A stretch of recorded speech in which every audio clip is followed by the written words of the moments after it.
Good morning, everyone. I hope you're all okay today. It's Connor 500 on Thursday morning. The weather's much nicer than yesterday, and I hope you're all doing well. I hope you've had a lovely day. Thanks a lot for coming along. Yesterday, every single horse unplaced. Shock horror. Guys, it's happened before. It's going to happen again. This is part and parcel of doing one high variance better day. It's just part and parcel. It's happened before and it's going to happen again. Guys, I am not a clairvoyant and I am not a horse whisperer. All I am is a guy that worked out a decade ago that there's a slight mathematical edge in 16-runner handicaps, and I used it to my advantage ever since. A slight mathematical edge, and that's what we're going on here. I'm not a clairvoyant, I'm not a horse whisperer, I'm not working for a consortium of bookmakers who are secretly paying me to come onto YouTube, despite the fact that I don't use bookies links. And I know that most of you don't. I know that most of you know that already, and I appreciate you so much for it. But I'm just going to say that again. I'm not a clairvoyant, not a horse whisperer. I'm just a guy that worked out the slight mathematical edge in 16-runner handicaps, as hard as it is to see, and now I'm trying to tell everyone here. But are we occasionally going to get every horse unplaced? Yeah, it's happened before and it's going to happen again. Just don't chase the money down. It's as simple as that. Just don't chase it down. If you're putting a tenner on at the start of the day, the difference in getting 0 placed is negligible to getting 2 placed. Because what if we had 2 placed yesterday? The difference would have been, okay, because if nothing places, we get 0 back. If 2 placed, what, a third back of the stake or something? It's a negligible thing. Just don't chase down. The problem comes when you're thinking, right, I'll have a tenner each way on this third horse, and then that goes wrong. You want another tenner each way. Don't chase it down. We've got value here. If we didn't, I wouldn't do the £5,000 competition. I wouldn't do it. I appreciate you all. What have we done today? I've stuck to the 3 best races. We've got 3 absolutely solid races today. I could have done 1 or 2 races at York, but they were extremely extra place dependent. And I didn't want to do that when we've got 3 other juicy 3 stars to have a go at. So I've left York alone, which is a shame this week because I thought there was going to be more opportunities than there actually are.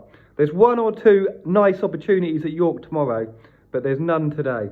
Right, what have we got today? We've got the 2 lovely handicaps tonight at Clonmel, and we've got a Connor 500 race early on in the afternoon.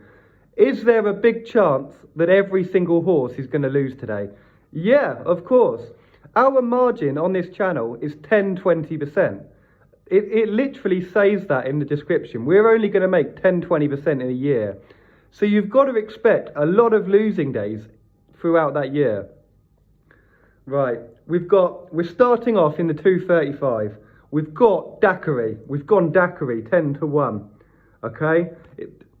It could have been another horse for this, but at this price, 10-1, I'm happy with that all day long. Daiquiri in the 235 Salisbury. This is a 25 each way TRIXIE, okay?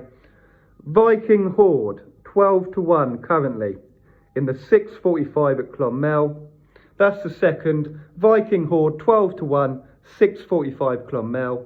And the last horse of the TRIXIE in the 720, the Abbey. The Abbey, currently 9-1 in the 720 at Clonmel. That's the first bet, a 25 each way TRIXIE. We haven't got that much on Daiquiri, which is a shame in some ways, but then I didn't want to go too big early on in the day. Everything's a 3 star today. These are 3 ultra solid horses, which is a lot of the reason why I've left them extra place dependent ones out at York. The second bet today, 25 each way doubles across these 2 16-runner handicaps. Guys, I'm not mad.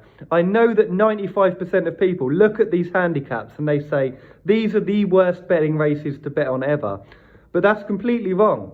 They're such good races that there's an inbuilt mathematical edge into 16-runner handicaps. And if you go speak to an on-course bookmaker or anything like that, someone who's been in this game for years for their own firm, they'll agree with me entirely. If anyone's going on course, next time you go on course and you get chatting to a bookmaker, ask them about 16-runner handicaps. We've got 25 each way doubles across these two handicaps. 625 Clonmel, we've got Viking, Hoard and Steppenwolf. And in the 720 Clonmel, we've got the Abbey again and Bonne Debut. So all that is 4 lots of 25 each way doubles, 4 lots, Viking, Hoard onto the Abbey, Viking, Hoard onto Bonne Debut, Steppenwolf onto the Abbey, and Steppenwolf onto Bonne Debut. Okay, so that's the 25 each way doubles. So far, we've taken it up to 4/5 of our stake. What am I going to do with the last little bit? Well, we'll split it equally on this last leg. If it's all gone badly to this point, we've got it for this. 720 Clonmel, the Abbey at 9s, and Bonne Debut at 16s. I'm happy enough with that. We've got our little TRIXIE. We've got the 25 each way doubles across the best 2 races, and we've got 25 each way singles on the last race. It's a half decent day. I don't know how it's going to go, but to anyone who's betting responsibly, grinding on and staying strapped in, don't worry about a thing, because we've got an absolute margin in the long run, and I stake my life on it. I hope you have a lovely day. Take care. See you later. I'll be back tomorrow. And thank you very much as always.